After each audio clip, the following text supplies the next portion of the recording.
O Senhor esteja convosco. Ele está no meio de nós. Proclamação do Evangelho de Jesus Cristo segundo Lucas. Glória a vós, Senhor. Naquele tempo, as multidões perguntaram a João: que devemos fazer? João respondia: quem tiver 2 túnicas, dê uma a quem não tem, e quem tiver comida, faça o mesmo. Foram também para o batismo cobradores de impostos e perguntaram a João: mestre, que devemos fazer? João respondeu: não cobreis mais do que foi estabelecido. Havia também soldados que perguntavam: e nós, que devemos fazer? João respondia: não tomeis à força dinheiro de ninguém, nem façais falsas acusações. Ficai satisfeitos com o vosso salário. O povo estava na expectativa e todos se perguntavam no seu íntimo se João não seria o Messias. Por isso, João declarou a todos: eu vos batizo com água, mas virá aquele que é mais forte do que eu. Eu não sou digno de desamarrar a correia de suas sandálias. Ele vos batizará no Espírito Santo e no fogo. Ele virá com a pá na mão, vai limpar sua eira e recolher o trigo no celeiro, mas a palha ele a queimará no fogo que não se apaga.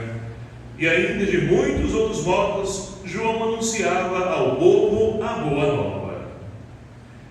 Palavra da salvação. Glória a vós, Senhor.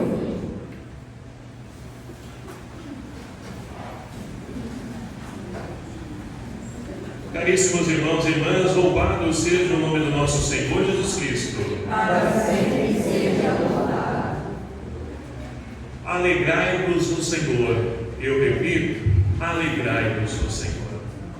É esse o convite a qual então a liturgia traz para nós, nesse tempo do Advento, onde nós chegamos então próximos de podermos então acolher e celebrar o nascimento de Jesus Cristo. É Deus que já veio uma vez, mas Ele sempre vem em nosso auxílio, em nosso socorro. Então, nós somos convidados a nos alegrar hoje. E a pergunta que pode estar brotando no seu coração: mas Diácono, como que eu vou me alegrar? Se lá na minha casa estamos passando por isso, se eu estou doente, meu marido é desempregado, tantas situações de conflito, confusão, como que eu vou me alegrar? Ora, a liturgia de hoje então vem nos ajudar a poder compreender como nós podemos, ou melhor dizendo, aquilo que nós acabamos de ouvir 3 vezes no Evangelho, o que devemos fazer para poder então nos alegrar no Senhor que está perto. Então, meus queridos amados irmãos, para poder então nos enriquecer e nos ajudar na nossa reflexão, vamos então tomar a primeira leitura de hoje, extraída do profeta Sofonias. O profeta que nós não estamos habituados muito a ver a leitura dele, mas olha só, para a gente poder então entender e compreender o contexto a qual então o profeta está vivendo. Ele está vivendo então num tempo de dificuldade, onde então um rei que estava ali governando, ele estava em apuros, porque os povos vizinhos estavam então ali tramando uma investida para poder invadir e saquear a terra onde o profeta vivia juntamente com o povo de Israel. E aqui então, o rei que estava então ali governando, o que ele pensou? Bom, eu vou buscar fazer conchavo político com o rei da Síria, porque é eles que têm ali um exército poderoso, forte.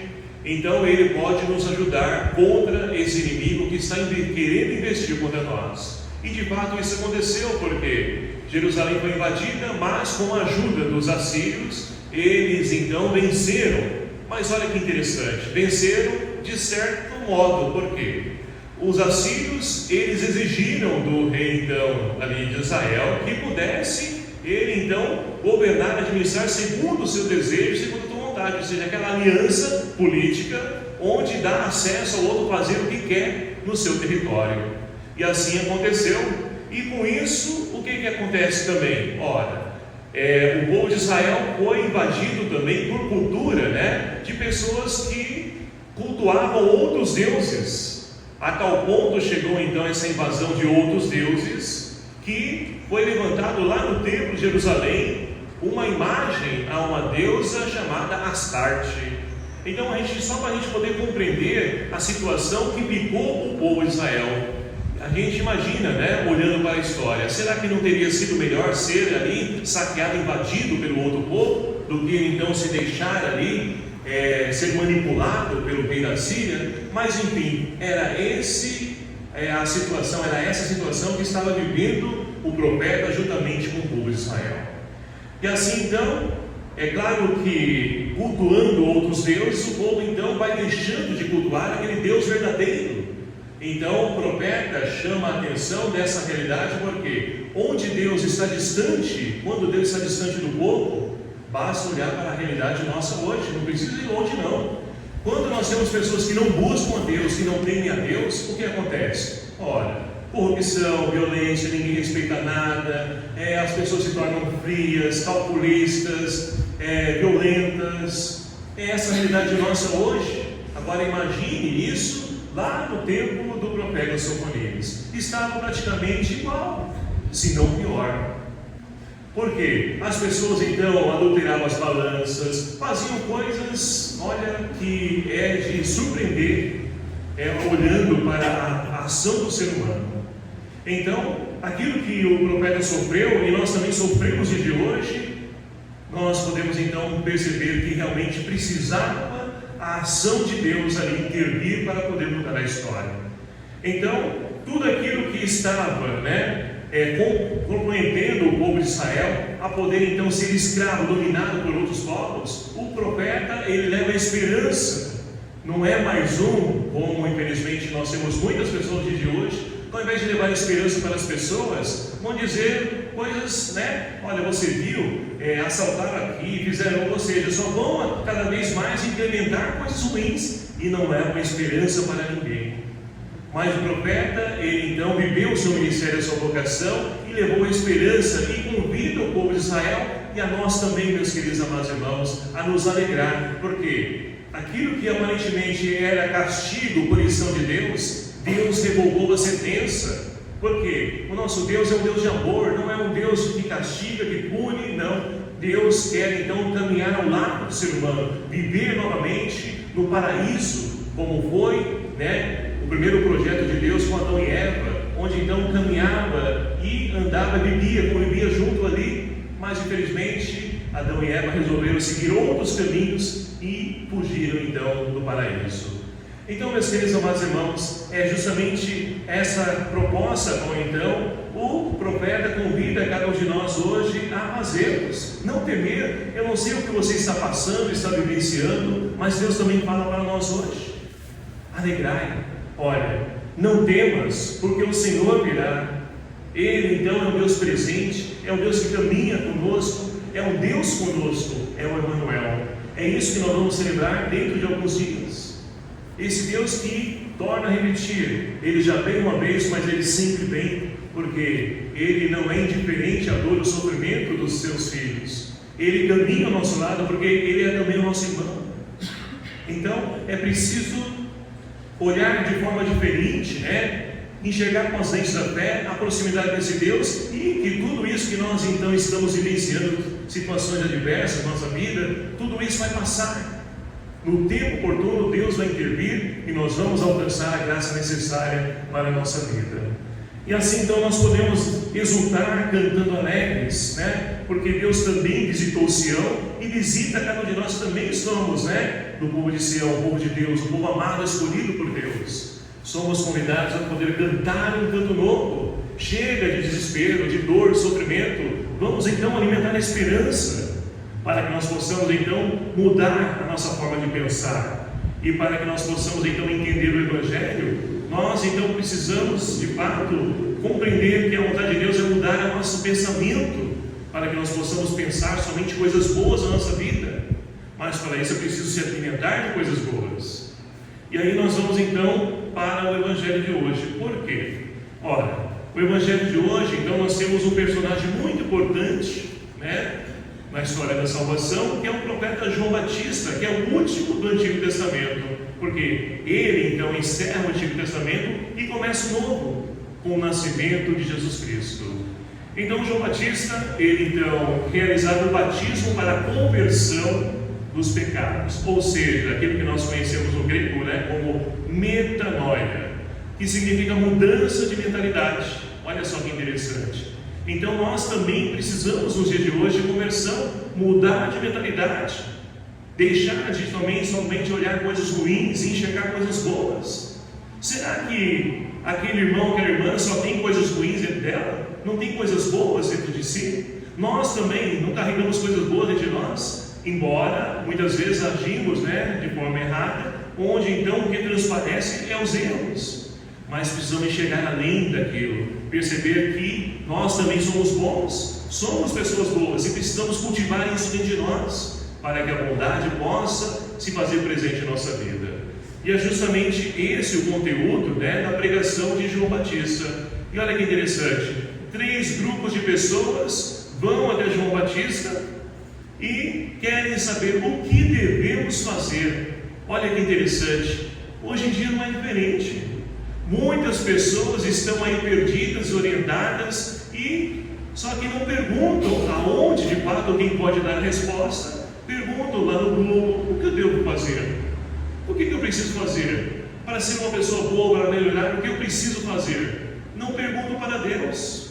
Vai perguntando para aqueles que estão ali envolvidos, inseridos nesse mundo capitalista nosso. E não é à toa que nós vamos então andar no grande centro da nossa cidade, nessa avenida chamada Marechal, e você encontra uma multidão de pessoas fazendo o quê? Ora, comprando coisas para poder ali passar o Natal bonito, mas a beleza exterior. E ninguém vem à igreja, porque se assim fosse, aqui não caberia, não comportaria tanta pessoa vir aqui à igreja para poder preparar a sua beleza interior. Ninguém faz isso, a grande parte das pessoas não faz isso. Só buscam embelezar o exterior. Então é preciso de fato buscar em Deus o que eu devo fazer, olhar para dentro de nós. O que eu estou fazendo para poder então me tornar melhor? O que eu fiz no decorrer desse ano que precisa ser modificado? Qual aquela situação ali de conflito com a pessoa? O que levou a isso? O que eu preciso melhorar? Então João Batista vai nos ajudar a entender também isso, porque muitas vezes nós precisamos de respostas, e respostas que vêm de Deus e não do mundo. E olha só, então pergunta às multidões, perguntam para João Batista: o que eu devo fazer? Ou seja, o que devemos fazer? João responde o seguinte: olha, quem tiver 2 túnicas, dê uma a quem não tem, e quem tiver comida, faça o mesmo. Ou seja, a caridade, a partilha, a solidariedade. Vivam isso, porque só partilha, só é solidário quem de fato ama a Deus e ama a si mesmo, e consegue enxergar a presença de Deus no irmão, naquele menos favorecido, naquele que está ali à margem da sociedade. Então a pessoa não é indiferente à dor e ao sofrimento da outra, mas busca ajudar, auxiliar a pessoa naquilo que é necessário para ela. E aí nós temos então um segundo grupo, que olha só, são os cobradores de impostos. E o que eles perguntam? A mesma coisa: mestre, o que devemos fazer? Mas olha só a resposta de João, que é diferente. João vai dizer o seguinte: olha, não cobreis mais do que foi estabelecido.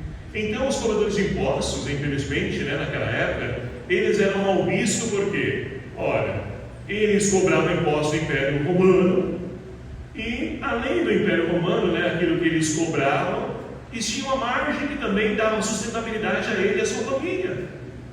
Então, ou seja, em vez de cobrar somente o necessário, acrescentava um pouquinho a mais. Já sabe como que é um pouquinho a mais da pessoa, Ao invés de ganhar ali, então, uns 5%, 3% de cada um que ele cobra, não, quer 50%, 60%, ou até 100%. De acordo com como você vai em uma oficina, por exemplo. Muitas pessoas estão fazendo revisão no seu carro para poder viajar, e a pessoa que trabalha ali, muitas vezes na oficina, ela não cobra o justo, porque ela cobra de acordo com o carro que você chega lá. Se você chega com um Fusquinha, o valor é X, ou muitas vezes, não, eu estou em muito serviço, porque não vale a pena para ela, né? Ela quer ganhar muito. Não, esse carro aí não dá, porque olha, estou muito serviço aqui. Aí quando chega uma pessoa com um carrão, né, eu vou ocupar. O que você quer fazer? Eu quero trocar o óleo. Tá, então é rápido, eu vou ganhar muito dinheiro em cima. Olha só a mentalidade das pessoas hoje. Querem cada vez mais se favorecer, ganhar às custas da dor do outro. Então, é preciso também, se esse for o nosso caso, também nós que trabalhamos, né, que temos relacionamento com as pessoas, cobrar o necessário, justo. Para que querer então enriquecer às custas da dor e do sofrimento do outro? Não pode ser assim, não deve ser assim. Então, essa é a classe dos cobradores de impostos, que hoje, né, muda de nome, mas tem várias pessoas que infelizmente também trabalham, relacionam com outras e precisam também cobrar somente o necessário. E o terceiro grupo, olha só, quem são? Né? São os soldados. E olha só, pergunta a mesma coisa, e nós, o que devemos fazer?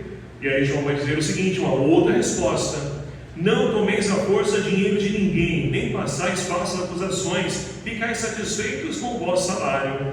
Por quê? Olha só, né? Pessoas que então são soldados, ou vamos colocar, são policiais no dia de hoje, muitas vezes vão intervir com alguém, mas olha só que indiferença, né? Já chegam agredindo, já chegam impondo medo na pessoa. Isso é fácil porque a pessoa está armada, já é favorecida porque ela tem uma arma, a outra não tem.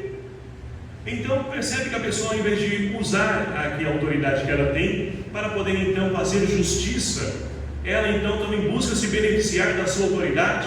E quando não, olha, vamos fazer o seguinte: se eu está atrasado, quem de nós não passou por isso, né? Está atrasado o seu carro, mas olha, eu vou colocar seu documento aqui, põe ali um cafezinho ali, pronto, a gente faz essa grossa e pronto, acabou. Quem de nós não viu isso, não passou por isso? Então, isso continua presente ainda nos dias de hoje, e é preciso de conversão, é preciso de mudança de mentalidade. E para isso, meus queridos amados irmãos, nós precisamos então, né, nos contentar, porque, olha só, João Batista diz para o grupo de soldados: ficai satisfeitos com o vosso salário. Temos, infelizmente, né, nós que trabalhamos em empresa, muitas pessoas que nunca estão satisfeitas com o seu salário. Chega lá, ganha uma promoção, um aumento, mas logo está lá de novo insatisfeito, falando mal da empresa, do emprego, enfim, nunca está satisfeito com o que tem. E é por isso que, infelizmente, o dinheiro não prospera, porque ao invés de valorizar o pouco que tem e trabalhar o pouco que tem, ele então está maldizendo o seu dinheiro. E como o dinheiro vai ser bom se nem você consegue enxergar a beleza, né, dentro do seu salário? Então é preciso mudar de mentalidade para que nós possamos então nos alegrar, meus queridos amados irmãos, porque Deus está próximo. É o que Paulo diz na segunda leitura também para a comunidade de Filipenses, né? E também para nós. Olha só: irmãos, alegrai-vos sempre no Senhor. Eu repito, alegrai-vos. 2 vezes Paulo convida a comunidade de Filipe a poder se alegrar. Mas por quê? Ora, Paulo gosta muito dessa comunidade que ele fundou, porque é uma comunidade que soube então viver a partilha, o amor, a solidariedade, ou seja, tudo aquilo que João Batista pediu para as pessoas, ou melhor dizendo, né, que orientou as pessoas a viverem, essa comunidade já vivia. E Paulo então convida eles a se alegrar, porque estão no caminho correto. Mas não podemos ficar somente na alegria, é preciso nos esforçar, nos empenhar. Como? Orações, ação de graças, orar, agradecer, nos preparar sempre para poder acolher Deus, porque um dia Deus vai voltar e nós estamos nos preparando para isso. Se hoje Jesus então chegasse, ou nós fôssemos até Ele, o que nós teríamos para poder apresentar a Ele? Então é oportuno nós podemos então nos preparar para poder então, né, ter aquilo que Deus então espera de cada um de nós, para poder mostrar: Senhor, olha aqui, ó, eu busquei viver, não foi fácil, né? Mas o pouco que eu pude, eu fiz. Olha só, a gente trabalhou assim assado, e com certeza essa é a vontade de Deus, e Ele nos ajuda a poder então nos empenhar, a progredir na nossa vida de fé, na nossa caminhada de fé. É esse o convite que Paulo faz à sua comunidade para nós hoje: progredir, porque não basta, eu já ajudo, eu participo da comunidade, isso, aquilo, outro, mas é sempre oportuno a gente poder progredir, avançar para águas mais profundas. Então, meus queridos amados irmãos, que nós possamos então acolher hoje o convite do Senhor para nós, que é de nos alegrar. Porque quando Ele nos convida a nos alegrar é porque Deus já está agindo, e no tempo oportuno nós poderemos então celebrar a nossa vitória, porque Deus não é indiferente à dor e ao sofrimento daqueles que buscam e perseveram para poder fazer e viver a sua vontade. Porque é assim, meus queridos amados irmãos, a nossa vida cria sentido. Nós vamos transformando essa realidade. O mundo vai mudando, não é somente com a troca de governantes, mas é com a troca de mentalidade, de que eu posso fazer o melhor, eu posso ser melhor e eu vou fazer a minha parte. Ah, mas o outro então, que não esquece o outro, faça a sua parte, deixe o outro que ele se comprometa com a vida dele. É interessante porque muitas pessoas, ao invés de olhar para a sua vida, olha somente para a vida do outro. Se não cuida nem da dele, como que quer cuidar da vida do outro? Infelizmente temos muitas pessoas assim, e se João com certeza hoje fosse perguntado por nós, ele diria: cuide e viva a sua vida, deixe a vida do outro. Então que nós possamos fazer a diferença, para que assim, meus queridos amados irmãos, nos alegrando com a proximidade do Natal do Senhor, nós possamos também alimentar a nossa esperança e sair aqui transformados, porque esse Deus é por nós. Louvado seja o nome do nosso Senhor Jesus Cristo. Amém.